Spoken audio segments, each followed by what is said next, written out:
This is TechCrunch. Tesla reveals 20 Cybercabs at the We Robot event. I'm Imran Sheikh, and go ahead and grab your compendium of Isaac Asimov short stories because it's time for your Daily Crunch for Friday, starting with 3 big headlines. More than 100,000 people have been laid off in the technology industry alone this year, and either by circumstance or choice, at least some of them are not heading back into exclusively full-time work. LinkedIn launched a freelancer marketplace in 2021 to capture some of that activity. Now, at a time when other freelancer marketplaces are struggling, the Microsoft-owned company is giving its first major update on how that's been going. Well, turns out some 10 million people have created pages on its services marketplace to date, it says, up 48% in the last year. Service requests, not actual commercial engagements, that's not a number it's sharing, are on the rise too, averaging 8 per minute and up 65% overall year over year. To put those numbers into some context, LinkedIn currently has just over 1 billion registered users, meaning that the freelancer marketplace has snagged the interest of just 1% of its user base. And the level of interest on the buyer side is not so clear. Not only is LinkedIn not sharing how many services are being sold, but it's not providing any details on how much sellers are charging or any other trends. It's tricky to compare how LinkedIn is doing compared to its competitors. 2 large publicly traded peers, Fiverr and Upwork, don't officially disclose how many sellers they have on their platforms, focusing instead on buyer numbers, which are respectively around 4 million and 868,000.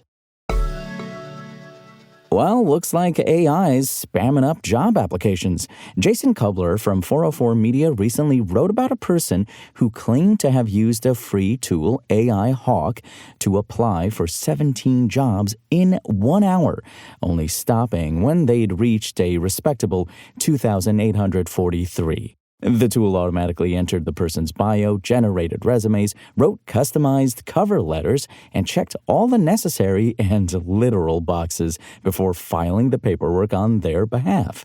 AI Hawk is one of many AI job applying tools out there, and they're contributing to a bizarre loop, Kubler writes, where humans have essentially been removed from the job application and hiring process. An increasing number of companies use AI software to review and even interview candidates. In fact, 42% of companies in a 2023 survey admitted using AI screening tools. As Kubler writes, the effects on candidates filling out applications the old-fashioned way aren't yet clear. Check out TechCrunch.com for the latest developments on this story. Well, Tesla has finally revealed its Cybercab, and it looks like a smaller, sleeker Cybertruck. And while many were expecting there to be at least one prototype of a robotaxi with no steering wheel or pedals, Tesla CEO Elon Musk delighted his fans with a lineup of 20 vehicles. The flashy We Robot event took place at Warner Brothers Discovery Studio on Thursday. Before walking on stage, Musk walked over to a robotaxi, which opened its suicide doors and did a short demo around the well-maintained streets of the Hollywood studio. Musk repeated previous claims that the cost of autonomous transport will be so low, it will be akin to individualized mass transit. He said he believed the average operating cost of the Cybercab will be, over time, around 20 cents per mile. And you will be able to buy one, Musk said, adding that the cost would be below $30,000. The robotaxi unveiling is part of Tesla's push to go balls to the wall for autonomy this year after pivoting from prioritizing the production of a $25,000 EV and laying off 10% of staff, including most of the charging team. But Musk's vision of an autonomous driving future has been in play for years, and a large part of the reason why investors price Tesla stock not as an automaker, but as a technology company.